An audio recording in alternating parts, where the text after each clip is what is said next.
Hi guys and welcome back to the channel Deepak Yadav education. Welcome to the daily current affairs discussion. तो guys आज की तारीख से जितने भी मोस्ट इंपॉर्टेंट करंट अफेयर्स बनेंगे उन सभी करंट अफेयर्स को हम यहाँ पर डिटेल से डिस्कस करेंगे। ये वीडियो यूपीएससी और स्टेट पीएससी के पॉइंट ऑफ व्यू से बहुत ज़्यादा इंपॉर्टेंट होता है। तो चलो शुभारंभ करते हैं। बट आगे बढ़ने से पहले अगर आप लोगों को इस लेक्चर का पीडीएफ चाहिए तो क्या करना है, सबसे पहले डाउनलोड करना है टेलीग्राम। देन उसके बाद जाके सर्च बॉक्स में टाइप करना है दीपक यादव एजुकेशन। आप लोग को ये वाला चैनल मिल जाएगा। यहाँ से आप लोग इस लेक्चर के पीडीएफ को डाउनलोड कर पाओगे।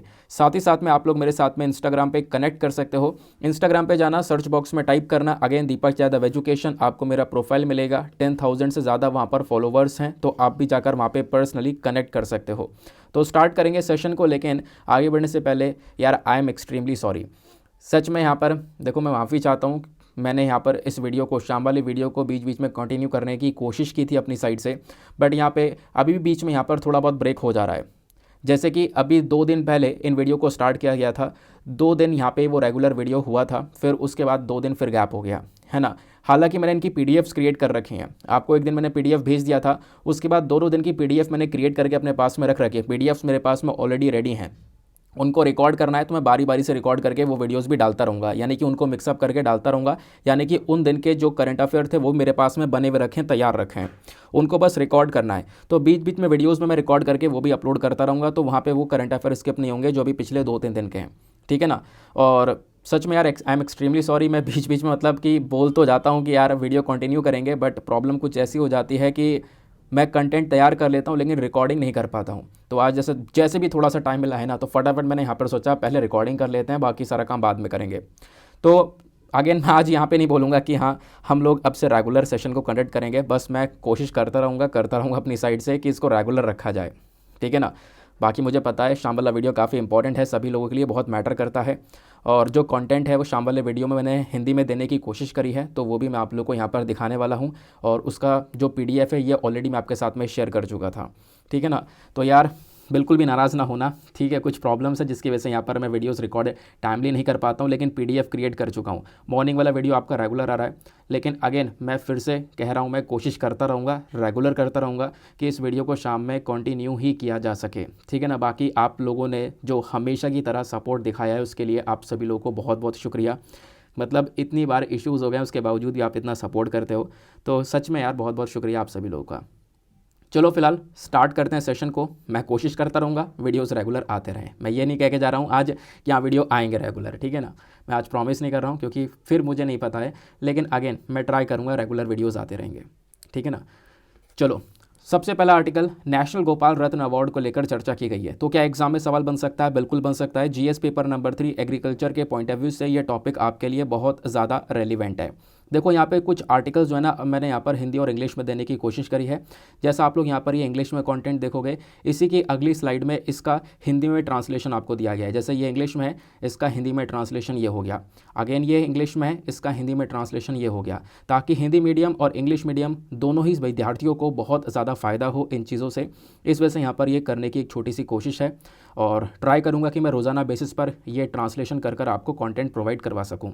तो पहला आर्टिकल नेशनल गोपाल रत्न अवार्ड को लेकर चर्चा करता है। हुआ क्या है पहले इसको हम लोग समझ लेते हैं। रिसेंटली 26 नवंबर तारीख अभी निकली है। 26 नवंबर को हम लोगों ने नेशनल मिल्क डे सेलिब्रेट किया था, सभी को पता होगा, मैंने डिटेल से पढ़ाया था द हिंदू के वीडियो में। तो नेशनल मिल्क डे के दौरान यहाँ पर होता यह है कि जो हमारी ministry of fisheries, animal husbandry और डेयरी है, इन्होंने हाल ही में एक अनाउंसमेंट किया है नेशनल गोपाल रत्न अवार्ड 2022 का। तो इसी वजह से यहाँ पर ये जो गोपाल रत्न अवार्ड है ये न्यूज़ में आ चुका है। अवार्ड है क्या, किस कैटेगरी में दिया जाता है, ये सारी बातें आपके लिए जानना बहुत ज़्यादा ज़रूरी है। देखो एक हाईएस्ट नेशनल अवार्ड है, ऐसे तो ढेर सारे नेशनल अवार्ड है। बात यह है कि ये नेशनल गोपाल रत्न अवार्ड दिया कौन सी फील्ड में जाता है। ये दिया जाता है लाइव स्टॉक और डेयरी सेक्टर की फील्ड में। जो भी हमारा ऐसा सेक्टर है जहाँ पर दूध या दूध से बने हुए प्रोडक्ट से रिलेटेड है, लाइव स्टॉक सेक्टर है, यानी कि गाय भैंसों से रिलेटेड जो भी यहाँ पे हमारा पूरा सेक्टर है, उस वाली कैटेगरी के अंदर ये अवार्ड दिया जाता है। इस अवार्ड का मेजर ऑब्जेक्टिव क्या है, इसका उद्देश्य क्या है? इसका उद्देश्य यहाँ पर यह है कि जितने भी हमारे फार्मर्स हैं जो कि आज के समय पर इस डेयरी सेक्टर के अंदर काम कर रहे हैं, या फिर जो एआई टेक्नीशियंस हैं, एआई टेक्नीशियंस कौन होते हैं? ये हैं आर्टिफिशियल इंसेमिनेशन टेक्नीशियंस। ये कौन से टेक्नीशियंस होते हैं अभी मैं आपको थोड़ी देर में बताऊंगा। इनको आगे सपोर्ट किया जाए, इनको आगे बढ़ावा दिया जाए, डेयरी कोऑपरेटिव सोसाइटीज़ को बढ़ावा दिया जाए, मिल्क प्रोड्यूसर कंपनी हो गई, डेयरी फार्मर्स प्रोड्यूसर ऑर्गेनाइजेशंस हो गए, जो भी ये सारी चीज़ें हमारे डेयरी सेक्टर के अंदर काम कर रही हैं, इन सबको यहाँ पर एक बढ़ावा देने के लिए ये अवार्ड दिया जाता है। ये बात आपको क्लियर हो गई, ठीक है ना? आगे आते हैं, ये आपको हिंदी में पूरा का पूरा इसका कंटेंट देखने को मिल जाएगा। नाउ ये जो अवार्ड है ना, ये बेसिकली 3 कैटेगरीज के अंदर प्रोवाइड किया जाता है। वो 3 कैटेगरीज कौन कौन सी हैं वो आपको यहाँ पर दिखेंगी। नंबर 1 कैटेगरी कौन सी है? जो बेस्ट डेयरी फार्मर होगा उसको ये अवार्ड दिया जाएगा। बेस्ट डेयरी फार्मर वो बेसिकली ऐसा किसान हो जो कि हमारे कंट्री की खुद की ही जो बफलोज़ हैं, जो हमारे कंट्री के अंदर खुद के अंदर गाय हैं, भैंस हैं, इनकी जो नस्लें हैं उनको ग्रो कर रहा हो, उनको यहाँ पे पाल रहा हो, है ना? तो उन कैटेगरी के अंदर जो बेस्ट डेयरी फार्मर होगा उसको यहाँ पर ये अवार्ड दिया जाएगा। उसके बाद यहाँ पे दूसरी कैटेगरी के अंदर अवार्ड होता है, वो है एआई टेक्नीशियन। इसको हम लोग आर्टिफिशियल इंसेमिनेशन टेक्नीशियन के नाम से भी जानते हैं। अब ये क्या होता है? देखो, आर्टिफिशियल इंसेमिनेशन के बारे में जो थंबनेल लगा है ना, वो इसके बारे में ही बताता है। मैं आपको समझाता हूँ क्या होता है ये। देखो, मान लो हमारे पास में यहाँ पर एक बेस्ट कैटेगरी का बुल है। आर्टिफिशियल इंसेमिनेशन ये सारे के सारे स्टेजेस हैं, एक एक करके सारे स्टेजेस को समझते हुए चलना। जैसे पहला स्टेज है, यहाँ पर बेस्ट बुल के बारे में बात की गई है। हमने यहाँ पर एक देखा, एक सांड है, बेस्ट कैटेगरी का, बेस्ट नस्ल का एक सांड है। हमने क्या करना है, उस सांड में से जो उसका स्पर्म है वो कलेक्ट कर लेना है। देखो यहाँ पर उसका जो स्पर्म है वो कलेक्ट किया जा रहा है, और स्पर्म कलेक्ट करने के बाद में उसको स्टोर करके रखा हमने, और स्टोर करने के बाद में हम लोगों ने क्या किया, उसको ट्यूब स्पर्म के माध्यम से जो काऊ है, बेस्ट कैटेगरी की जो गाय है ना, उसके अंदर हम लोगों ने इस स्पर्म को इंसर्ट कर दिया। उसके अंदर यहाँ पे हम लोगों ने क्या किया, इस स्पर्म को डाल दिया, जिससे यहाँ पर क्या होगा कि जो ये गाय है ना, ये यहाँ पर प्रेगनेंसी वाले स्टेज पर आ जाएगी। तो ये आर्टिफिशियल इंसेमिनेशन की टेक्नोलॉजी कहलाती है, और इसको यहाँ पे परफॉर्म करते हैं कुछ स्पेशलिस्ट टेक्नीशियंस, जैसा कि आप लोग यहाँ पर देख पा रहे होंगे। ये टेक्नीशियंस यहाँ पर काम करते हैं, इस आर्टिफिशियल इंसेमिनेशन को कंडक्ट करते हैं। तो यहाँ पे जो गोपाल नेशनल रत्न अवार्ड आपको दिखेगा ना, ये इसकी जो दूसरी कैटेगरी है वो कौन सी है? ये इसकी दूसरी कैटेगरी है कि जो बेस्ट टेक्नीशियन होगा उसको यहाँ पर देखा जाएगा, जो भी यहाँ पर इस फील्ड के अंदर एक बेहतरीन तरीके से काम कर रहा है उसको यहाँ पे अवार्ड दिया जाएगा। तीसरी कैटेगरी है best dairy cooperative milk producer company या डेयरी फार्मर प्रोड्यूसर ऑर्गेनाइजेशन, यानी कि जो भी हमारे dairy cooperative milk producer dairy farmer organisation के अंडर में जो भी बेस्ट कैटेगरी के अंदर होगा, जिसने बेस्ट परफॉर्मेंस दिया होगा, उसको यहाँ पे अवार्ड दिया जाएगा। तो ये इसकी 3 कैटेगरीज हो गई, ये आप लोग यहाँ पर ध्यान में रख सकते हो। इन तीनों कैटेगरीज को यहाँ पर हिंदी में भी इस प्रकार से ट्रांसलेट कर दे दिया गया है। हमने अभी डिस्कशन किया डेयरी सेक्टर का। डेयरी सेक्टर एक ऐसा टॉपिक है जो कि लगातार न्यूज़ में बना हुआ है, आपने बहुत अच्छे से इसको पढ़ के जाना है। इसी वजह से मैंने एक चीज़ इसमें अलग से ऐड कर दी है, वो है राष्ट्रीय गोकुल मिशन। जो राष्ट्रीय गोकुल मिशन है ना, ये भी हमारे डेयरी सेक्टर से ही रिलेटेड है। तो ये जो मिशन है ये कौन से प्रोजेक्ट के अंडर में आता है? National programme for bovine breeding and dairy development के अंडर में आता है। इसका ऑब्जेक्टिव क्या है? इसका ऑब्जेक्टिव है कि जो भारत की नस्ल वाले, यानी कि भारत की जो गाय की नस्लें आपको देखने को मिलेंगी, भैंस की नस्लें देखने को मिलेंगी, इनको यहाँ पे एक प्रोटेक्शन प्रोवाइड करवाना, यानी हमारी कंट्री की जो ब्रीड्स हैं ना, उनको प्रोटेक्शन देने का काम करता है। ये इसका एक मेजर उद्देश्य है। अब इसके अंदर बहुत सारी एजेंसीज़ काम करती हैं। उन एजेंसीज़ को कौन मैनेज करता है? तो उसको मैनेज करने के लिए एक बॉडी है जिसका नाम है department of animal health and husbandry करके, ये आप लोग ध्यान में रख सकते हो। और इस एजेंसी के थ्रू यहाँ पे क्या होता है, ये लोग इस पर्टिकुलर प्रोजेक्ट को पूरी तरह से इम्प्लीमेंट करते हैं, हमारे यहाँ की ब्रीड्स को बचाने का काम करते हैं, जो हमारी कंट्री की खुद की नस्लें हैं उनको यहाँ पे प्रोटेक्शन प्रोवाइड करवाते हैं, ठीक है ना। और इन सारी चीज़ों को लागू करने के लिए स्टेट इम्प्लीमेंटिंग एजेंसीज भी बीच में आ जाती हैं, जैसे कि लाइव स्टॉक डेवलपमेंट बोर्ड्स भी यहाँ पर काम करने लगते हैं इस पर्टिकुलर मिशन को इम्प्लीमेंट करने के लिए। ऐसा आप लोग यहाँ पर ध्यान में रख सकते हो, ठीक है ना। आई होप आपको यहाँ पर बहुत अच्छे से इसके रिगार्डिंग क्लैरिटी मिल चुकी है। अच्छा, ये मोटिवेशन मैंने स्टार्टिंग में लगाया था, ये बीच में आ गया, कोई बात नहीं, मुझे लगता है ये आगे पीछे होगी स्लाइड, कोई बात नहीं। अब यहाँ पर एक छोटा सा मोटिवेशन भी लेते हैं, अब लगाया है तो ऑब्वियस सी बात है, पढ़ ही लेते हैं। देखो यार, आज वैसे 1 दिसंबर है, ये करंट अफेयर का वीडियो आपका एक दिन पहले शाम को आता है। देखो मैं फिर से बोल रहा हूँ, अब क्या है ना, जब भी मैं पढ़ाने लगता हूँ ना, मज़ा आता है बहुत ज़्यादा यार मुझे पढ़ाने में, ऑब्वियस सी बात है, इसकी वजह से यहाँ पे हम लोग कंटिन्यू कर पाएँ सारी चीज़ों को अभी तक। तो अब जैसे मैंने एक आर्टिकल ख़त्म किया, मेरे अंदर से ऐसा फील हो रहा है कि यार मैं कल से वीडियो रेगुलर कंडक्ट करूँगा, रेगुलर वीडियो आएगा, कुछ भी हो जाए शाम तक वीडियो आएगा, ऐसा फील होने लगता है। लेकिन होता क्या है, कुछ प्रॉब्लम्स ऐसी हो जाती हैं जिसकी वजह से मैं रिकॉर्ड नहीं कर पा रहा हूँ, बस प्रॉब्लम यह है, ठीक है ना। तो फिलहाल आपसे फोकस ये है, पीडीएफ्स जो भी मेरी पड़ी हैं पीछे की मैंने वैसे बना के रख रखी हैं, उनको भी मैं अपलोड कर दियाऊँगा, ठीक है ना। उनका भी रिकॉर्डिंग करके आपको वो सारा कंटेंट मिल जाएगा, डोंट वरी। तो आज का मोटिवेशन बोलता है, हार वो सबक है जो आपको बेहतर होने का मौका देगी, ठीक है ना। लाइफ के अंदर ऑब्वियस ये बात है, हर समय जीत नहीं होती, लाइफ के अंदर हर समय अच्छा टाइम नहीं चल रहा होता है, लेकिन कुछ टाइम यहाँ पे परेशानी वाला भी आता है। हम लोग देखते हैं हार को फेस कर रहे होते हैं, लेकिन उन चीज़ों को भी आपको ऐसा नहीं है कि उसको नेगेटिव वे में लो कि आपको वो आपके हेल्थ को इम्पैक्ट करे, आपके फैमिली को और ज़्यादा प्रॉब्लम में डाले, ऐसा कुछ भी नहीं करना है। वो जो हार है उसको आप यहाँ पर एज अ पॉजिटिव वे में देख सकते हो कि आपने उससे क्या सीखा है। जो आज आपकी हार हुई है, आप ये जो काम नहीं कर पाए हो, उससे आप कितने ज़्यादा बेहतर बनोगे, आपने कुछ चीज़ों को सीखा है। अब एक बात और ध्यान में रखनी होती है कि जब भी आप अपने ज़िंदगी के अंदर मिस्टेक करते हो, आपकी हार हो रही है, ऑब्वियस ही बात, आपने कुछ अपने रास्ते के अंदर गलतियां करी हैं जिसकी वजह से आपकी हार हो गई है ना। लेकिन यहाँ पे होगा क्या कि अगली बार जब उस गोल के ऊपर फोकस कर रहे हो तो पुरानी वाली मिस्टेक्स को, पुरानी वाली गलतियों को नहीं दोहराना है, क्योंकि वही सेम पैटर्न फॉलो करोगे तो दोबारा हार होगी। आपको पता है, आपको लाइफ में स्ट्रेटेजी बदलनी पड़ेगी। जो आपने पहले गलतियाँ करी हैं उन गलतियों को मत करना। मैंने स्टार्टिंग के आज के मॉर्निंग वाले वीडियो में भी यही बोला था कि आप हो, मैं हूँ, कोई भी व्यक्ति है, हम जो भी गलतियां कर रहे हैं आगे अगर जाकर उन गलतियों को बिल्कुल भी ना दोहराएं। ये कोशिश रहे कि यार ये गलती तो मैं दोबारा कदा भी नहीं करने वाला हूं, तो लाइफ के अंदर एक बहुत बड़ा चेंज आता है। ये मैंने खुद यहाँ पे पर्सनली देखा है। कुछ ऐसी मिस्टेक्स होती हैं यार कि मैं सोचता हूँ कि यार अब आगे से यहाँ पर ये बिल्कुल नहीं करने वाले, है ना। तो ऑब्वियस ही बात है, इससे यहाँ पर एक बहुत बड़ा चेंज आता है। तो ध्यान रखना, हार को हमेशा पॉजिटिव वे में लो, आपको यहाँ पर बेहतर ही बनाएगी, आपके अंदर बहुत सारा इंप्रूवमेंट होगा। डेफिनेटली आपने ज़िंदगी में कुछ ना कुछ सीखा होगा, चाहे वो यूपीएससी की प्रिपरेशन ही क्यों ना ले लो, आपने तैयारी करी है, आपकी ज़िंदगी के अंदर वो चीज़ डेफिनेटली कहीं ना कहीं मदद करेगी। ऐसा नहीं है कि यहाँ पर नहीं हुआ तो क्या होगा, बहुत सारे रास्ते आपके लिए खुल जाएंगे जब आप यहाँ पर इसकी तैयारी कर रहे हो, क्योंकि आपकी थिंकिंग इस प्रकार से डेवलप होगी कि आप खुद हैरान हो जाओगे कि हाँ यार मैं पहले क्या था और मैं प्रिपरेशन करने के बाद में क्या चेंजेस हुए हैं, है ना। चलो दूसरे आर्टिकल पर आते हैं। दूसरे आर्टिकल में हम लोग एक इंपॉर्टेंट पर्सनैलिटी के बारे में बात करेंगे। तो क्या इंपॉर्टेंट पर्सनैलिटी को लेकर सवाल बनता है? जी बिल्कुल, हमेशा सवाल बनता है। यहाँ पे हम बात करेंगे गुरु तेग बहादुर जी के बारे में। इस आर्टिकल को आप लोग जीएस पेपर नंबर 1 हिस्ट्री और कल्चर से रिलेट कर पाओगे। न्यूज़ क्या है पहले हम लोग इसको समझते हैं। देखो अभी रिसेंटली 24 नवंबर जो तारीख निकली है, 24 नवंबर को हम लोगों ने शहीदी दिवस का सेलिब्रेशन किया है। अब ये शहीदी दिवस गुरु तेग बहादुर जी से ही रिलेटेड है। वो कैसे है वो हम लोग यहाँ पर समझेंगे। गुरु तेग बहादुर जी का पिक्चर आप लोग बराबर में देख पा रहे होंगे। इनका जन्म होता है 1621 में और इनकी मृत्यु होती है 1675 में। देखो आपको पता होगा जो सिख रिलीजन है, इस सिख रिलीजन के अंदर आपको टॉप 10 गुरुज देखने को मिलेंगे। उसके बाद में यहाँ पर ये गुरुज मतलब आगे फॉलो नहीं करे गए थे, बट टॉप 10 गुरुज यहाँ पर देखने को मिलेंगे। टॉप 10 ही गुरु हैं वो। इन टॉप 10 गुरुज के अंदर में से जो 90 नंबर के गुरु थे वो हमारे गुरु तेग बहादुर जी थे, ठीक है ना। ये इनका जन्म होता है एक त्यागमल की तरह। ये जाने जाते हैं तेग बहादुर के नाम से। ये जो नाम दिया गया ना इनको तेग बहादुर, ये इनके ही पिता ने गुरु हरगोबिंद जी ने दिया था, क्योंकि यहाँ पर इनकी अंदर बहुत ज़्यादा बहादुरी देखी गई। इन्होंने यहाँ पर लड़ाइयाँ लड़ी मुगल्स के खिलाफ में।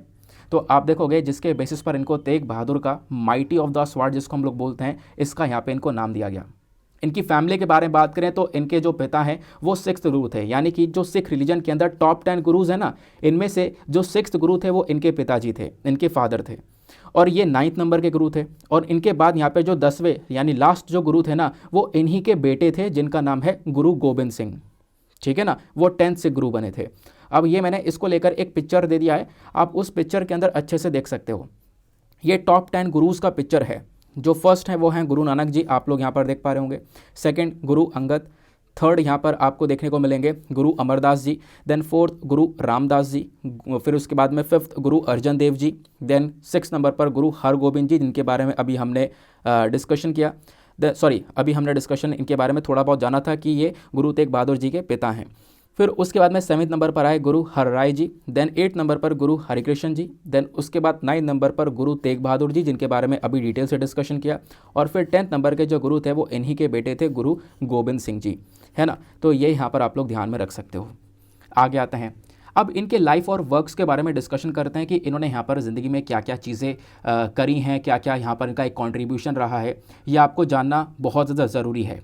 क्यों ज़रूरी है? क्योंकि आपको पता होगा BR अम्बेडकर जी को लेकर एक सवाल पूछ लिया गया था, इनके लाइफ, इनके वर्क, इनके कंट्रीब्यूशन के रिगार्डिंग, है ना, कि इन्होंने कौन कौन सी पॉलिटिकल पार्टीज़ को एस्टेब्लिश किया था। तो इसको लेकर सवाल बन गया था, तो यूपीएससी ऐसे सवाल पूछ लेता है, तो आपने पता होना चाहिए इसके बारे में। लाइफ और वर्क्स के बारे में डिस्कशन करें तो इन्होंने यहाँ पर आनंदपुर साहिब जो शहर है इसको बनाया था। ये शहर आपको कहाँ पर देखने को मिलेगा? पंजाब के अंदर सतलज नदी के पास में जो शिवालिक हिल्स हैं उसी के किनारे यहाँ पर ये देखने को मिलता है। कौन सा डिस्ट्रिक्ट है? वो बेसिकली रूपनगर डिस्ट्रिक्ट, या इसको हम लोग रोपर डिस्ट्रिक्ट के नाम से भी जानते हैं। ठीक है, ये बात क्लियर हुई। इनका जो कॉन्ट्रीब्यूशन है ये बहुत इंपॉर्टेंट है। इन्होंने यहाँ पर गुरु तेग बहादुर जी ने लगभग 100 से ज़्यादा जो पोएटिक हेम है, यानी कि आप कह सकते हो कि जो 100 से ज़्यादा जो भजन है, काव्य जो भजन है, वो यहाँ पे ग्रंथ साहिब के अंदर दिए हैं।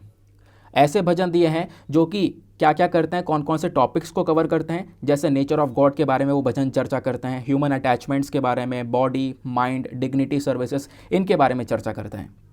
तो यहाँ पर आप लोग इसके बारे में भी ध्यान रख सकते हो। ये आप लोग देखोगे इस प्रकार से गुरु ग्रंथ साहिब आपको देखने को मिलते हैं। ठीक है ना। फिर उसके बाद आप देखोगे क्या हुआ कि इन्होंने यहाँ पर पूरी तरह से ये अगेंस्ट में थे किस चीज़ के, जो लगातार फोर्स्ड कन्वर्जन हो रहा था। जो कश्मीरी पंडित थे ना और जो नॉन मुस्लिम्स लोग थे, इनको इस्लाम में कन्वर्ट किया जा रहा था ज़बरदस्ती। तो उस चीज़ के यहाँ पर ये खिलाफ में गए, उस चीज़ को यहाँ पर इन्होंने रोकने की पूरी तरह से कोशिश करी, उस चीज़ का विरोध किया, आप ऐसा कह सकते हो। आगे आते हैं। अब मार्टिरडम की अगर हम लोग बात करते हैं, यानी कि शहादत की अगर हम लोग बात करते हैं, तो बात आपको देखने को मिलेगी कि 1675 का समय था। 1675 में होता क्या है कि जो पब्लिकली इनका जो सर है वो कलम करवा दिया जाता है। किसके ऑर्डर पर? मुगल एम्परर औरंगज़ेब के ऑर्डर पर। ये कहाँ पे होता है? दिल्ली के अंदर काम किया जाता है। ऐसा क्यों? इनका सरम जो है, सर जो है वो क्यों कलम करवाया गया? तो उसके पीछे का रीज़न ये था कि इनको इस्लाम में कन्वर्ट किया जा रहा था, बट यहाँ पर इन्होंने इस्लाम में कन्वर्ट होने से पूरी तरह से मना कर दिया कि इस्लाम में कन्वर्ट नहीं होंगे। और यहाँ पर आप कह सकते हो कि इन्होंने इस्लाम में कन्वर्जन नहीं किया, जिसकी वजह से यहाँ पर औरंगज़ेब के ऑर्डर के बेसिस पर इनका जो सर है वो कलम करवा दिया गया। उसको लेकर एक पिक्चर भी आपको ये देखने को मिल जाएगा। इस प्रकार से ढेर सारी पिक्चर्स आपको इंटरनेट पर देखने को मिल जाती हैं। ठीक है ना, ये बात आपको क्लियर हो गई। उसके बाद में इनको जाना ही जाता है इस चीज़ के लिए कि इन्होंने यहाँ पर अपना जो जीवन है वो त्याग दिया फ्रीडम ऑफ रिलीजन के लिए। उसके बाद में आप एक चीज़ और देखोगे, इनका जो मार्टरडम है, यानी कि बहुत सारी जगह पर बहुत सारी इंपॉर्टेंट प्लेसेस भी हैं जो कि इनको डेडिकेट करी गई हैं। दूसरी चीज़ आप देखोगे, जो तभी से हम लोग क्या करते हैं ना, 24 नवंबर को जो शहीदी दिवस है उसको भी यहाँ पर रिमेंबर करते हैं। उसको यहाँ पर आप कह सकते हो कि शहीदी दिवस को हम लोग यहाँ पर देखते हैं गुरु तेग बहादुर जी की याद में। ठीक है ना। तो हर साल 24 नवंबर को यहाँ पे शहीदी दिवस का सेलिब्रेशन होता है, तो आप लोग यहाँ पर इसके बारे में ज़रूर से ध्यान रख सकते हो। फिर उसके बाद में मेमोरियल्स की बात करें, देखो इनकी याद में कुछ इंपॉर्टेंट जगह हैं, कुछ इंपॉर्टेंट चीज़ें बनाई गई हैं। जैसे गुरुद्वारा सिसगंज साहिब आपको देखने को मिलेगा, वो इनके एग्जीक्यूशन के प्लेस को मार्क करता है ना। यानी कि आप कह सकते हो कि जो जहाँ पर इनको फांसी दी गई थी उस जगह को यहाँ पर ये मार्क करता है। उसके बाद यहाँ पे गुरुद्वारा रकाबगंज साहिब आपको देखने को मिलेगा, ये ऐसी प्लेस को मार्क करता है जहाँ पर इनका क्रेमेशन किया गया, यानी कि जहाँ पे अंतिम संस्कार हुआ था उस स्थान को यहाँ पर ये चिन्ह करता है। उस स्थान को यहाँ पर आप कह सकते हो डेडिकेट किया गया है इनको, इनके नाम के ऊपर। तो आप यहाँ पर कुछ मेमोरियल्स के बारे में ध्यान में रख सकते हो। ये मेमोरियल्स आपको दिल्ली में देखने को मिलेंगे। तो ये कुछ इंपॉर्टेंट चीज़ें थी जिसके बारे में पता होना चाहिए, एग्जाम में कहीं पर भी सवाल बन सकता है।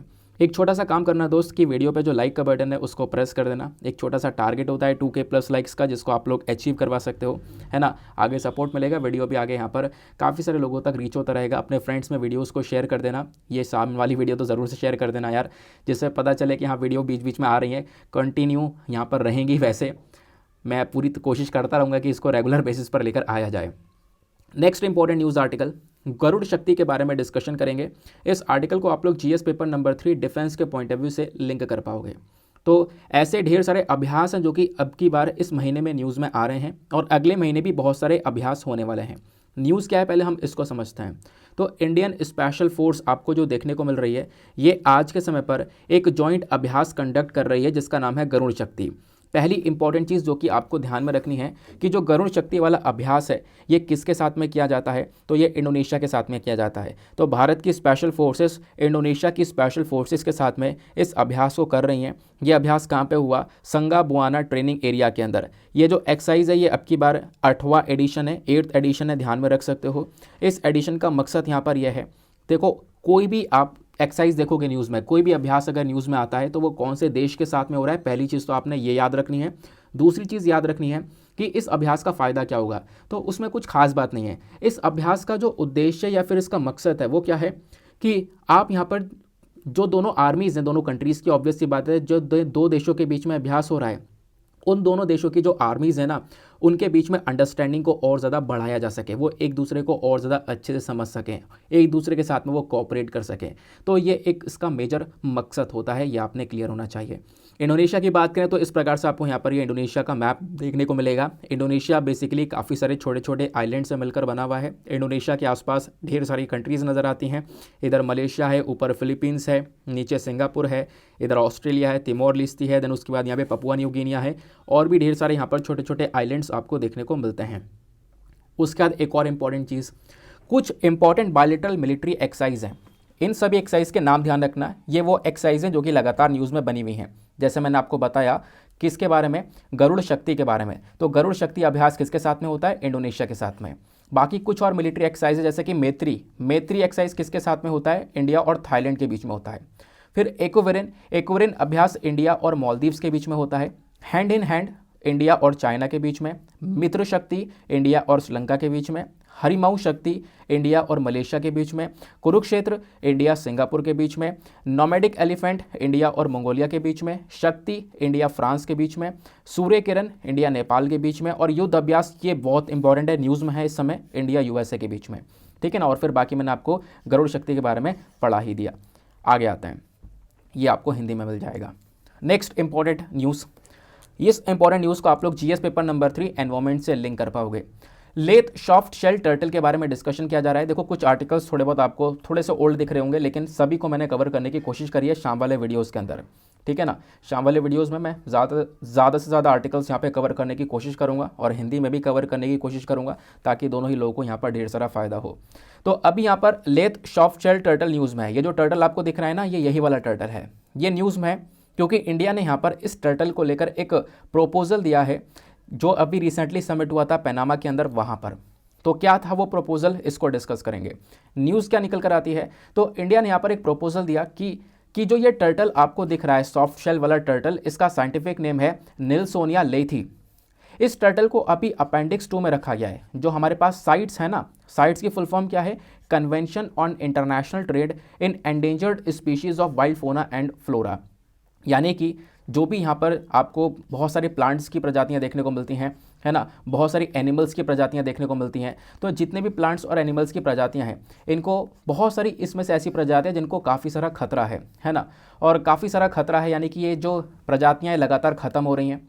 और इसमें यहाँ पर क्या होता है, इन प्रजातियों का जब इंटरनेशनल ट्रेड होता है, जब व्यापार होता है, तो उसमें आप कह सकते हो इनको और ज़्यादा नुकसान पहुँचने लगता है। लोग इनको और ज़्यादा यहाँ पर आप कह सकते हो नुकसान पहुँचाते हैं। तो इसका व्यापार ना किया जाए, या फिर इन प्लांट्स और एनिमल्स को एक प्रोटेक्शन दी जाए, इनकी सुरक्षा की जाए, उसके लिए यहाँ पर ये साइट्स अग्रीमेंट को बना रखा है। काफ़ी सारे देशों ने मिलकर इस साइट्स को साइन करके बनाया था। तो इस साइट्स के अंदर 3 लिस्ट बनाई गई हैं, अपेंडिक्स 1, अपेंडिक्स 2 और अपेंडिक्स 3 करके, जहाँ पे अलग अलग प्लांट्स और एनिमल्स की प्रजातियों को रखा जाता है और उनको यहाँ पे प्रोटेक्शन दी जाती है, उनकी सुरक्षा की जाती है, ताकि उनकी संख्या को हम बचा कर रख सकें। तो हुआ क्या, जो ये टर्टल आपको पिक्चर में दिख रहा है, सॉफ्ट शेल टर्टल, इस टर्टल को अभी तक अपेंडिक्स 2 में रखा गया था। अपेंडिक्स 2 में रखने का मतलब यह है कि कहीं ना कहीं इस टर्टल का इंटरनेशनल व्यापार हो सकता था। कुछ यहाँ पे थोड़ी बहुत रोक टोक थी, लेकिन व्यापार किया जा सकता था। तो इंडिया ने यहाँ पे मांग ये करी है कि इसको अपेंडिक्स 2 से ट्रांसफ़र कर दिया जाए अपेंडिक्स 1 में। अगर इसको अपेंडिक्स 1 में डाल दिया जाएगा तो इससे क्या होगा, इसको हम एक हाई प्रोटेक्शन दे सकेंगे, यानी कि इसको हाईली प्रोटेक्ट किया जाएगा, इसकी पूरी तरह से सुरक्षा की जाएगी, इसके व्यापार के ऊपर रोक टोक लगा दी जाएगी, व्यापार आप नहीं कर सकते, व्यापार बैन कर दिया जाएगा। तो इससे क्या होगा, हम इसकी संख्या को बचा सकेंगे। तो ये यहाँ पर भारत ने डिमांड करी थी। अच्छा, ये सारी डिमांड कहाँ पर की गई है, तो पनामा जो कंट्री है ना, यहाँ पर अभी 19वीं मीटिंग चली थी साइट्स की। तो इसी मीटिंग के दौरान यहाँ पर हमने डिमांड करी है। ये बात आपको क्लियर हो गई। अब थोड़ा सा हम लोग इस टर्टल के बारे में जान लेते हैं। कुछ इंपॉर्टेंट चीज़ें हैं, आपको एग्जाम के लिए पता होनी चाहिए। जो ये सॉफ्ट शेल टर्टल है ना, ये बेसिकली यहाँ पर एक फ्रेश वाटर टर्टल है, साफ पानी में रहना इसको पसंद है। इंडिया के अंदर जो पेनिनसुलर रीजन है, यानी कि जो इंडिया का निचला भाग आपको देखने को मिलेगा, यानी कि जो हमारे सदर्न स्टेट्स हैं, वहाँ पर ज़्यादातर ये टर्टल पाए जाते हैं। ये बात आपको क्लियर हुई। आगे हम लोग बात करते हैं इस टर्टल का। आप इस प्रकार से पिक्चर देख सकते हो, यही है वो टर्टल। अब बात करेंगे इसके डिस्ट्रीब्यूशन के बारे में। देखो आज के समय पर ये जो टर्टल है ना, ये कुछ एरियाज़ में पाया जाता है, जैसे कि आंध्र प्रदेश, कर्नाटका, केरला, मध्य प्रदेश, महाराष्ट्र, उड़ीसा, तमिलनाडु। मैंने आपको बताया जो सदर्न स्टेट्स हैं वहाँ पर ये ज़्यादातर देखने को मिलता है। ये बात क्लियर हो गई। और कौन कौन सी नदियों के अंदर, कावेरी हो गई, तुंगभद्रा, उसके बाद में घतप्रभा, भावनी, उसके बाद यहाँ पर गोदावरी हो गई और मोयर ड्रेनेजेस, इन एरियाज़ के अंदर ये पाया जाता है। थ्रेट्स की बात करें, इसको खतरा क्या है, देखो ढेर सारे खतरा देखने को मिल रहा है। ये जो स्पीशी है ना, इसका एक्सप्लॉयटेशन बहुत लंबे समय से हो रहा है। पिछले 30 सालों से आप देखोगे इसको हंटिंग की जा रही है, इसकी अवैध तरीके से शिकार किया जा रहा है, इसका कंजम्पशन भी किया जाता है इंडिया के अंदर, यहाँ पर इसका मांस खाया जाता है। तो इसकी वजह से यहाँ पर आप देखोगे इसका इलीगल ट्रेड हो रहा है, मीट के लिए ट्रेड हो रहा है। तो दैट इज़ वाई यहाँ पर इसकी जो संख्या है वो लगातार कम हो चुकी है। इस टर्टल की जो पॉपुलेशन है, इसकी जो प्रजाति है ना, या फिर आप कह सकते हो इसकी जो संख्याएं हैं, वो पिछले कुछ समय पर, पिछले 30 सालों में 90% से इसकी पॉपुलेशन कम हुई है। तो आप इमेजिन कर सकते हो कि आज के समय पर इसकी जान को कितना ज़्यादा खतरा देखने को मिलता है। अब इसके कंजर्वेशन स्टेटस के बारे में थोड़ी बातचीत करेंगे, यानी कि हम लोग किस प्रकार से इस प्रजाति को सुरक्षा दे रहे हैं। तो इसको हम लोगों ने as a critically endangered category में रखा हुआ है। जो IUCN की लिस्ट है ना, उसमें इसको क्रिटिकली इंडेंजर्ड कैटेगरी में रखा गया है। क्रिटिकली इंडेंजर्ड कैटेगरी का मतलब यह है कि इसको हम लोग हाई प्रोटेक्शन प्रोवाइड करवा रहे हैं, ठीक है ना। क्रिटिकली इंडेंजर्ड कैटेगरी का मतलब है कि यहाँ पे मतलब कुछ ही नंबर बचे हैं इस पर्टिकुलर प्रजाति के। अगर ये नंबर भी खत्म हो जाते हैं तो इसको हमें एक्सटिंक्ट कैटेगरी के अंदर डालना होगा। एक्सटिंक्ट कैटेगरी समझ रहे हो ना, यानी कि इसमें वो कैटेगरीज आती हैं जो कि विलुप्त हो चुकी हैं, जो कि खत्म हो चुकी हैं। तो आप इमेजिन कर सकते हो कि इसकी संख्या को कितना बड़ा खतरा देखने को मिल रहा है। ये जो पर्टिकुलर प्रजाति है, इसको वाइल्ड लाइफ प्रोटेक्शन एक्ट 1972 में शेड्यूल 4 के अंदर रखा गया है। ये बात भी आपने ध्यान में रखनी है, डायरेक्टली सवाल बन सकता है, ठीक है। ये बात क्लियर हो गई। फिर मैंने आपको बता दिया जो अपेंडिक्स 1 में अब इसको डाल दिया गया है, इंडिया ने मांग करी इसको अपेंडिक्स 1 में रखा जाए। अपेंडिक्स 1 में डालने से क्या होगा, जो इसका यहाँ पर इंटरनेशनल ट्रेड था ना, वो यहाँ पर आप कह सकते हो कि अब इंटरनेशनल ट्रेड के ऊपर काफ़ी सारे रेस्ट्रिक्शंस लग जाएंगे, बहुत रोक टोक होगी। यहाँ पर प्रॉपरली व्यापार नहीं किया जा सकता, इसका कमर्शियल पर्पज से व्यापार नहीं किया जा सकता, इसको बस खाली हम प्रोटेक्शन ही प्रोवाइड करवाएंगे। मान लो कोई साइंटिफिक रिसर्च वगैरह करनी है इसके ऊपर, तभी यहाँ पर इसका ट्रेड हो पाएगा, अदरवाइज इसका ट्रेड हम लोग नहीं करने वाले। ये बात आपको क्लियर हो गई। आगे आते हैं, ये आपको हिंदी में भी मिल जाएगा कंटेंट। उसके बाद में नेक्स्ट न्यूज़ आर्टिकल पर आते हैं। अगले इंपॉर्टेंट न्यूज़ बात करता है नेशनल कैडेट कॉर्प्स के बारे में। NCC के बारे में आपने सुना होगा। तो NCC क्रेजिंग डे रिसेंटली यहाँ पर न्यूज़ में था, इसको आप लोग यहाँ पर GS पेपर नंबर 3 डिफेंस से रिलेट कर पाओगे। तो क्या है टॉपिक, न्यूज़ में समझते हैं। नेशनल कैडेट कॉर्प्स NCC को यहाँ पर अभी सेलिब्रेट किया गया। इसकी जो 74th एनिवर्सरी है, 74वीं एनिवर्सरी है, वो यहाँ पर सेलिब्रेट करी गई है 27 नवंबर को। तो नेशनल कैडेट कॉर्प्स NCC क्या है, तो NCC बेसिकली एक ट्राई सर्विस ऑर्गेनाइजेशन है। यहाँ पर आपको आर्मी, नेवी और एयरफोर्स देखने को मिलता है। तो आप कहोगे एयरफोर्स, आर्मी, नेवी, आप क्या कह रहे हो। देखो होता यहाँ पर यह है ना कि एक ऐसा ऑर्गेनाइजेशन है जहाँ पे हम लोग क्या करते हैं कि जो भी यूथ हैं, जिनको मतलब जो भी काफ़ी सारे देशभक्त लोग आपको देखने को मिल रहे हैं, पेट्रियोटिक सिटीजन्स देखने को मिल रहे हैं, उनको यहाँ पर NCC के अंदर रखा जाता है। ये यहाँ पर एक वॉलंटरी ऑर्गेनाइजेशन है। वॉलंटरी ऑर्गेनाइजेशन का मतलब यहाँ पर क्या है, एक स्वैच्छिक संगठन है, जिसका मकसद यहाँ पर क्या है कि पूरे भारत में जितने भी कॉलेज हैं या फिर जितने भी यूनिवर्सिटीज़ हैं, वहाँ से इन कैडेट्स की भर्ती करवाना, इन यूथ की भर्ती करना, ठीक है ना। अब होता क्या है, इनको यहाँ पर छोटे छोटे जो हथियार होते हैं या बेसिक मिलिट्री ट्रेनिंग होती है वो प्रोवाइड करवाई जाती है, परेड वगैरह सिखाई जाती है। और एक इंपॉर्टेंट चीज़ यह है कि जिनके जो भी यहाँ पर NCC को ज्वाइन करते हैं, जिनके पास में NCC का सर्टिफिकेट होता है, उनको आगे बहुत बेनिफिट्स मिलते हैं। मान लो यहाँ पर ऑब्वियस ही बात है, ये उसी के लिए तैयार हो रहे हैं हमारी मिलिट्री को ज्वाइन करने के लिए। जब वो मिलिट्री सर्विस को ज्वाइन कर रहे होंगे तो बाकी सारे नॉर्मल व्यक्ति से इनको ज़्यादा प्रेफरेंस मिलता है, इनको ज़्यादा थोड़ी सहूलियत मिल जाती है, क्योंकि इनके पास में NCC का सर्टिफिकेट होता है, ठीक है ना। और मान लो कोई दूसरा व्यक्ति जिसके पास में कोई भी NCC का सर्टिफिकेट नहीं है, तो उसके कंपैरिजन में इनको थोड़ा ज़्यादा बेनिफिट मिलता हुआ नज़र आता है। ये बात आपको क्लियर हो गई।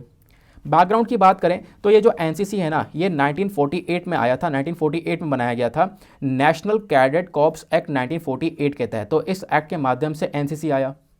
अब NCC के संबंध में मतलब कौन कौन सी मिनिस्ट्रीज़ है जिसके अंडर में NCC काम करता है, तो डिफेंस मिनिस्ट्री यहाँ पर NCC को डील करता है नेशनल लेवल पर, यानी हमारे कंट्री के लेवल पर डिफेंस मिनिस्ट्री यहाँ पर इसके सारे काम को संभालती है। और राज्य के लेवल पर, स्टेट के लेवल पर एजुकेशन मिनिस्ट्री यहाँ पर NCC के सारे कामों से डील करती है। डायरेक्टरेट जनरल की बात करें तो देखो इसका एक नेशनल लेवल का हेडक्वार्टर है, वो है न्यू दिल्ली के अंदर। बाकी यहाँ पर इस हेडक्वार्टर को हेड कौन करता है, वहाँ पे एक डायरेक्टर जनरल होते हैं, जो कि बेसिकली एक आर्मी ऑफिसर होते हैं of the rank of lieutenant general. तो लेफ्टिनेंट जनरल वाले यहाँ पर आपको एक आर्मी ऑफिसर देखने को मिलेंगे जो कि इसको हेड कर रहे होते हैं। इसका हेडक्वार्टर न्यू दिल्ली के अंदर है। ये बात आपको क्लियर हो गई। तो ये यहाँ पर सारा का सारा डेटा आपको मिल जाता है। ये कुछ हमारे शॉर्ट न्यूज़ आर्टिकल्स थे। अब थोड़ा सा हम लोग लेंदी आर्टिकल्स पर चलते हैं, यानी डिटेल वाले आर्टिकल पर, जहाँ पे आपको एक पॉइंट ऑफ व्यूज़ मिलेंगे, जो राइटर्स और उनके पॉइंट ऑफ व्यूज़ मिलेंगे, वो कुछ चीज़ें यहाँ पे प्रोवाइड करवाई जाएंगी। तो पहला आर्टिकल बात करता है as subsidiary soar government seek lower gas price for fertilisers. क्या है डिस्कशन, समझेंगे इस आर्टिकल को। आप लोग जीएस पेपर नंबर 3 एग्रीकल्चर से लिंक कर सकते हो। न्यूज़ में क्या चीज़ है, देखो न्यूज़ में यहाँ पर यह बताया जाता है कि हाल ही में हमने देखा रशिया यूक्रेन का जो वॉर है, इसका इम्पैक्ट दुनिया भर की कंट्रीज़ के ऊपर बहुत ज़्यादा पड़ा है। दुनिया भर की कंट्रीज़ के अंदर हम देख रहे हैं कि जो फर्टिलाइज़र है या दूसरे अन्य चीज़ें हैं जो कि रशिया यूक्रेन जैसे देशों में सबसे ज़्यादा ग्रो की जाती हैं, उन चीज़ों का जो दाम है वो इंटरनेशनल लेवल पर काफ़ी ज़्यादा बढ़ चुका है। वो इतना ज़्यादा बढ़ चुका है कि बाकी सारी कंट्रीज़, जैसे कि काफ़ी सारी डेवलपिंग कंट्रीज़ या पुअर कंट्रीज़ हैं, वो इन सब चीज़ों को अफोर्ड नहीं कर पा रही हैं और उनको बहुत प्रॉब्लम फेस करनी पड़ रही है। तो इसी वजह से हम देखेंगे जो हमारी केंद्र सरकार है वो अभी कुछ नए तरीके डिस्कस कर रही है ताकि हम लोग यहाँ पे क्या कर सकें, जो भी फर्टिलाइज़र प्लांट्स हैं उनका एक बेटर प्राइस तय कर सकें। क्योंकि यहाँ पे फर्टिलाइज़र हमारे लिए बहुत इंपॉर्टेंट है। हम ढेर सारा जो खाद है ये अलग अलग देशों से परचेज़ करते हैं, जिसमें रशिया यूक्रेन भी आपको देखने को मिल जाता है। तो इसके बेटर प्राइस के लिए डिस्कशन किया जा रहा है, इसी वजह से यहाँ पर ये न्यूज़ में है। तो चलो डिस्कस करते हैं कि आखिरकार इस आर्टिकल में हम क्या क्या कवर करेंगे। फर्टिलाइज़र सब्सिडी के बारे में जानेंगे और न्यूज़ की समरी को भी डिस्कस करेंगे। पहली चीज़, फर्टिलाइज़र सब्सिडी क्या होती है, उससे पहले समझो फर्टिलाइज़र क्या होता है। फर्टिलाइज़र इस प्रकार से आपको यहाँ पे व्हाइट कलर का ये खाद दिख रहा होगा, ये जो है ये यूरिया है। हमारे किसान भाई क्या करते हैं, खेत में फसल उगाने के बाद में उसको कीड़ों से बचाने के लिए, उसकी एक अच्छी ग्रोथ के लिए उसके ऊपर खाद डालते हैं। इस प्रकार से यहाँ पर आपको ये देखने को मिलेगा, ये जो फर्टिलाइज़र है इसका इस्तेमाल किया जाता है। ज़्यादातर यूरिया का इस्तेमाल किया जाता है, जो ये सफ़ेद कलर का दानेदार दिख रहा होगा, ठीक है ना। अब होता यहाँ पर यह है कि जो फर्टिलाइज़र जब किसान भाई परचेज़ करते हैं तो सरकार इनको ढेर सारी सब्सिडी भी देती है। वैसे तो ये फर्टिलाइज़र मैंने आपको बताया भारत जो है वो अलग अलग देशों से इंपोर्ट कर रहा है, तो इंपोर्ट करने में बहुत सारा खर्चा हो जाता है। इंडिया में बहुत महंगा है फर्टिलाइज़र, लेकिन अब किसान भाइयों तक ये फर्टिलाइज़र थोड़ा सस्ते में पहुँचे, चीप रेट में पहुँचे, इसके लिए यहाँ पर क्या होता है, इनको सरकार सब्सिडी देती है। जैसे आप अगर देखोगे अभी के टाइम पर जो ये यूरिया है ना, ये नीम कोटिंग वाला यूरिया आ चुका है, जिसके ऊपर नीम की कोटिंग कर दी गई है। हरा कलर का थोड़ा सा ये दिखता है, ठीक है ना। इसको एक प्रोटेक्शन देने के लिए यहाँ पर नीम की कोटिंग प्रोवाइड करवाई गई है। बाकी क्योंकि जो यूरिया का यूज़ है वो इंडस्ट्री के अंदर थोड़ा ज़्यादा हो रहा था, तो इसकी वजह से इसको प्रोटेक्शन देने के लिए नीम की कोटिंग कर दी गई। तो आप देखोगे क्या होता है कि वैसे यहाँ पर मान लो जो हमारे फार्मर्स परचेज़ करने जा रहे हैं वो बेसिकली उनको मिल रहा है ये 5922 पर टन के हिसाब से, इतना रुपये पर टन यहाँ पर ये यूरिया मिल रहा है। जबकि इसका जो यहाँ पे प्राइस है वो कितना है, 17,000 या फिर 23,000 रुपये पर टन के हिसाब से। तो आप कहोगे 17,000 23,000 रुपये पर टन है, लेकिन फार्मर्स को दिया जा रहा है इतना रुपये टन, ऐसा क्यों? तो इतना महंगा है, मतलब इसके बीच का सब डिफरेंस कहाँ गया? तो इसके बीच का जो डिफरेंस है ना, वही है सब्सिडी। यानी कि जो भी बाकी पैसा है ना कंपनियों को जो पे कर रही है वो हमारी सरकार दे रही है। ये सब्सिडी किसको दी जाती है? फर्टिलाइज़र कंपनी को दी जाती है। यहाँ पे इन कंपनी से बोल दिया जाता है कि आप किसान भाइयों को इतने रुपए में यहाँ पर ये सब्सिडी फर्टिलाइज़र, ये जो खाद है वो प्रोवाइड करवा देना, इससे ज़्यादा रुपए मत लेना, बाकी जो आपका गैप रहेगा वो सब हम यहाँ पे भरेंगे। तो वो फर्टिलाइज़र कंपनी के पास में सब्सिडी चली जाती है। अब ये सब्सिडी कैसे जाती है? डायरेक्ट बेनिफिट ट्रांसफ़र के माध्यम से। जो ये सब्सिडी है, सब्सिडी पेमेंट यहाँ पर कंपनीज़ को कर दिया जाता है। कब किया जाता है? जब वो कंपनीज़ ये जो अपना यूरिया है, ये जो फर्टिलाइज़र है, ये बेच देती हैं फार्मर्स को। जब बेच देंगी उसके बाद में यहाँ पर आप कह सकते हो इस प्रकार से ये सब्सिडी वगैरह का भुगतान कर दिया जाता है। सरकार यहाँ पर सब्सिडी प्रोवाइड करवाती है। अब आप देखोगे आज के समय पर काफ़ी सारे चेंजेस भी हो चुके हैं। जो हर एक रिटेलर है ना, हर एक रिटेलर के पास में एक पॉइंट ऑफ सेल मशीन है। पीओएस मशीन के बारे में आपने सुना होगा, जिससे आप लोग पेमेंट वगैरह करते हो। आपने काफ़ी सारी जगह पर ये देखी भी होगी मशीन, है ना, जिस पे कार्ड वगैरह लगाते हो। लेकिन अब हर एक रिटेलर के पास में जो ये पीओएस मशीन है ना, इसको डिपार्टमेंट ऑफ फर्टिलाइज़र के साथ में लिंक कर रखा है। और खासकर एक पोर्टल है हमारे पास में जिसका नाम है ई उर्वरक डीबीटी पोर्टल। तो इस पोर्टल से लिंक कर रखा है, जहाँ पर सारी की सारी इन्फॉर्मेशन लिखी हुई जाती है, सारी इन्फॉर्मेशन वहाँ पर रिकॉर्ड की जाती है। अगर कोई भी व्यक्ति सब्सिडाइज्ड फर्टिलाइज़र को परचेज़ करता है तो यहाँ पर उसको अपना डेटा यहाँ पर प्रोवाइड करवाना पड़ेगा। है ना। तो यहाँ पे क्या होगा, जैसी बिक्री होगी, जैसे ही सेल हो जाएगी, उसका डेटा रजिस्टर हो जाएगा उस पोर्टल के ऊपर, तभी वो जो कंपनी है वो यहाँ पर सब्सिडी को क्लेम कर पाएगी। ऐसा थोड़ी ना, ऐसा तो कोई भी बोल देगा कि हाँ भाई हमें सब्सिडी चाहिए, हमने बेच दिया, ऐसा नहीं होने वाला। हर एक रिटेलर के पास में मशीन्स हैं, उनका यहाँ पर डायरेक्टली लिंक है पोर्टल के साथ में। जब भी कोई परचेज़ करेगा, अपना आईडी पूरा कार्ड वगैरह यहाँ पे प्रोवाइड करवाएगा, वो जैसी परचेज़ करेगा वो चीज़ें इंटरनेट पर रजिस्टर हो जाएंगी, पोर्टल पर रजिस्टर हो जाएंगी। देन उसके बाद में कंपनी कह सकती है कि हाँ हमने ये सामान बेचा है, हमें यहाँ पे सब्सिडी चाहिए। देन सरकार इन चीज़ों को देखकर वेरीफाई कर इन कंपनीज़ को सब्सिडी प्रोवाइड करवा देगी। आई होप आपको ये चीज़ें क्लियर हो गई हैं।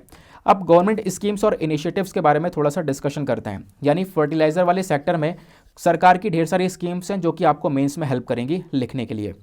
जैसे पहला, गवर्नमेंट ने यहाँ पर न्यू इन्वेस्टमेंट पॉलिसी 2012 को लेकर आया था, जहाँ पर इसका एक मेजर मकसद था कि हम लोग क्या कर सकें, भारत को एक सेल्फ रिलायंट बना सकें, आत्मनिर्भर बना सकें, खासकर यूरिया के सेक्टर में। और जो इम्पोर्ट है वो हम लोग इम्पोर्ट की डिपेंडेंसी, यानी कि जो अलग अलग देशों के ऊपर हम लोग काफ़ी ज़्यादा डिपेंडेंट हैं, निर्भर हैं यूरिया को लेकर, तो वो डिपेंडेंसी, वो निर्भरता यहाँ पर ख़त्म की जा सके।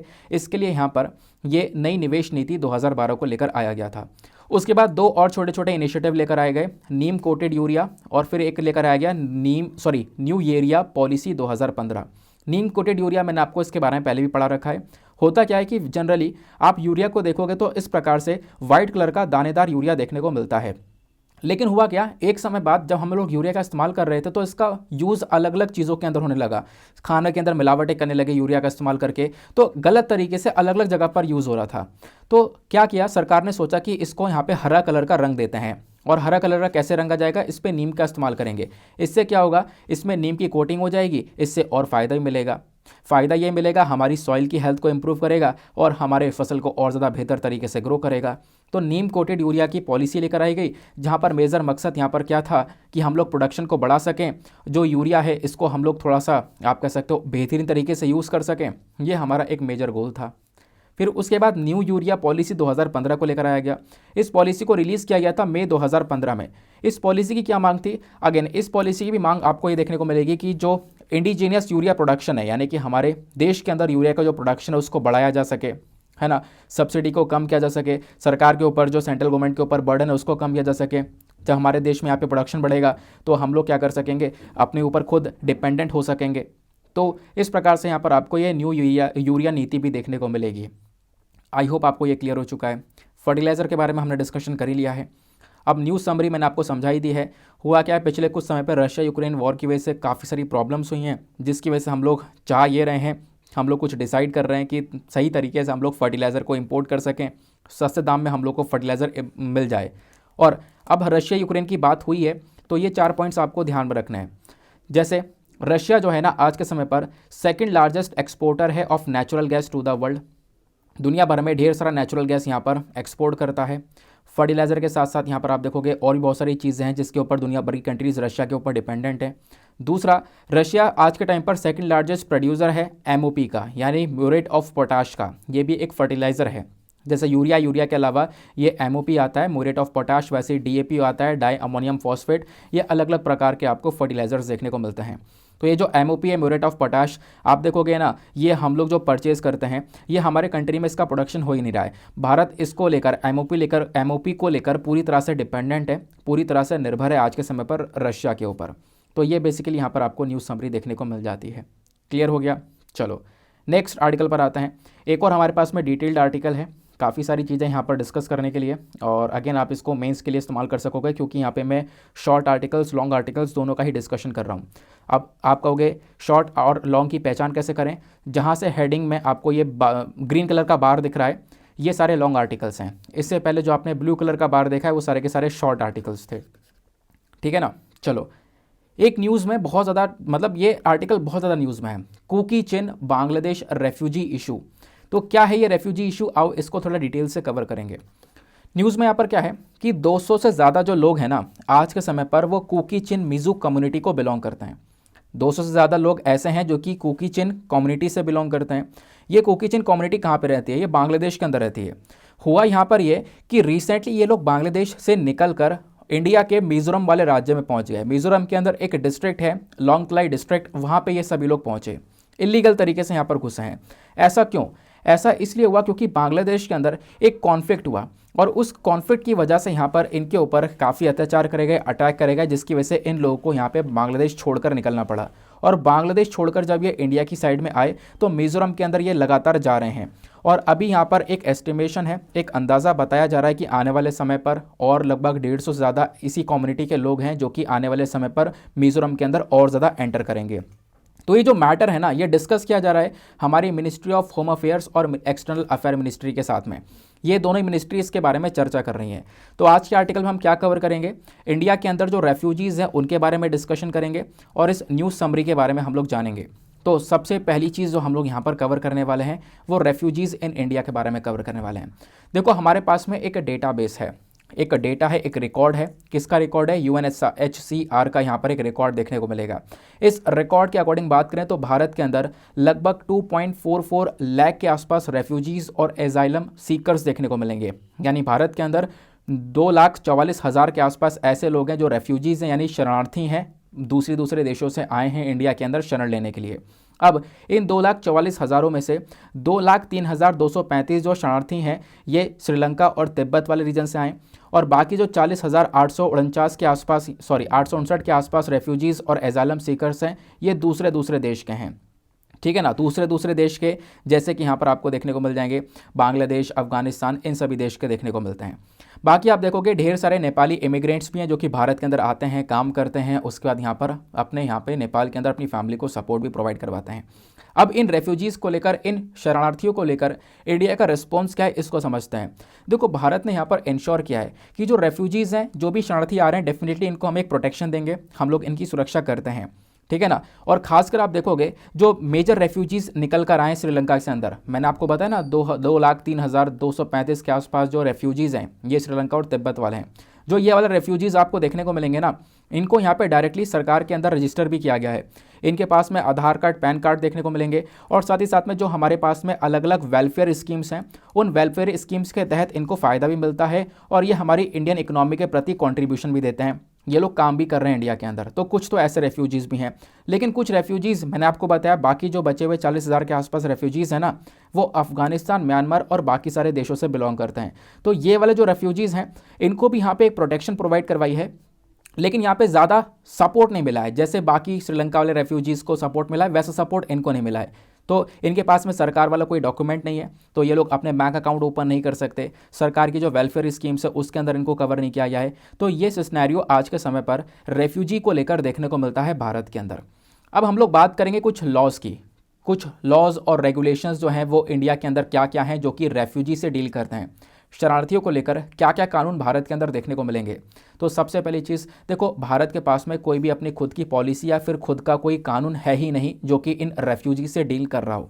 इंडिया यहाँ पर कोई भी यहाँ पर इंटरनेशनल लॉ का सिग्नेटरी नहीं है। देखो, भारत के पास में खुद का अपना कोई कानून नहीं है जो कि इन शरणार्थियों को लेकर डील करता हो या इनको प्रोटेक्शन देने के बारे में बात करता हो, लेकिन इंटरनेशनल लेवल पर ऐसे कई सारे कानून देखने को मिलेंगे, है ना। UN के कन्वेंशन देखने को मिलेंगे, 1967 का प्रोटोकॉल देखने को मिलेगा। तो आप कहोगे क्या इंडिया इसका हिस्सा नहीं है? नहीं, भारत इसका हिस्सा है ही नहीं, भारत ने इसको साइन किया ही नहीं है। इस वजह से जब भी रेफ्यूजीज़ की बात आती है तो भारत कहता है हम इसको यूनिलैटरली संभाल लेंगे, खुद संभाल लेंगे, बाहर की कोई भी बॉडीज़ को हमारे यहाँ पर इन्वॉल्वमेंट होने की ज़रूरत नहीं है। तो इंडिया यहाँ पर जो भी इस मतलब इन रेफ्यूजीज़ को लेकर काम करने वाली बॉडी है UNHCR, इसका जो भी रोल है उसको यहाँ पर मानता ही नहीं है। बोलता है कि हम इन रेफ्यूजी वाले क्राइसिस को खुद ही हैंडल कर लेंगे क्योंकि हमने इंटरनेशनल पॉलिसीज़ को साइन ही नहीं किया है। जितने भी इंटरनेशनल रूल्स एंड रेगुलेशंस हैं उनको हम लोगों ने यहाँ पर साइन नहीं किया, हम उसका हिस्सा नहीं है, तो हम अपने हिसाब से चीज़ों को डील करेंगे। और इसी के साथ में बोल रखा है कि मान लो अगर कोई व्यक्ति भारत के अंदर बिना किसी वीज़ा के एंटर करता है तो उसको हम लोग इलीगल इमिग्रेंट की तरह देखते हैं। ऐसा खुद यहाँ पर फॉरेनर एक्ट और इंडियन पासपोर्ट एक्ट के अंदर मेंशन किया गया है। तो इस एक्ट के माध्यम से बात करें तो कोई भी व्यक्ति जो कि यहाँ पर बिना किसी वीज़ा के इंडिया में है तो वो इलीगल इमिग्रेंट की तरह देखा जाएगा। ये बात क्लियर हो गई। चलो आगे आते हैं। अब थोड़ा हम न्यूज़ समरी के बारे में डिस्कशन कर लेते हैं। ये तो मैंने आपको बता दिया कि करंट इशू में क्या क्या चर्चा चल रही है। देखो, न्यूज़ में यहाँ पर क्या है कि बहुत सारे जो लोग हैं कुकी-चिन कम्युनिटी के, ये बांग्लादेश की कम्युनिटी है, ये लोग मिज़ोरम में एंटर करते हैं नवंबर 20 को, है ना।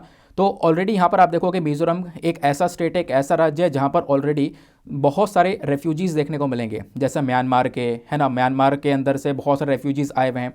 30,000 के आसपास रेफ्यूजीज़ वहाँ पे म्यांमार के हैं, क्योंकि म्यांमार में रिसेंटली हमने देखा तख्ता पलट हुआ, वहाँ की जो मिलिट्री है उन्होंने यहाँ पर पूरी तरह से कंट्रोल किया, तो लोगों ने देश छोड़कर वहाँ से निकले, मिज़ोरम में पहुँचे।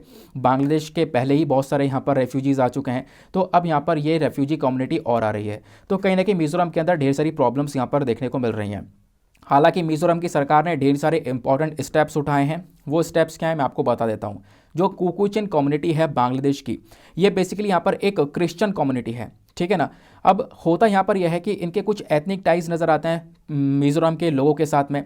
तो मिज़ोरम की जो सरकार है उन्होंने यहाँ पर क्या किया, टेम्प्रेरी शेल्टर्स बना दिए हैं कुछ टाइम के लिए। यहाँ पर जैसे वहाँ पे स्कूल्स वगैरह हैं, उन स्कूल्स के अंदर इन सभी शरणार्थियों को जगह दे दी है ताकि वो यहाँ पर थोड़ा बहुत रह सकें, जब तक इनका सही यहाँ पर इंतज़ाम नहीं होता है तब तक वो रह सकें। इस प्रकार से उनको एक सपोर्ट देने के बारे में चर्चा की गई है।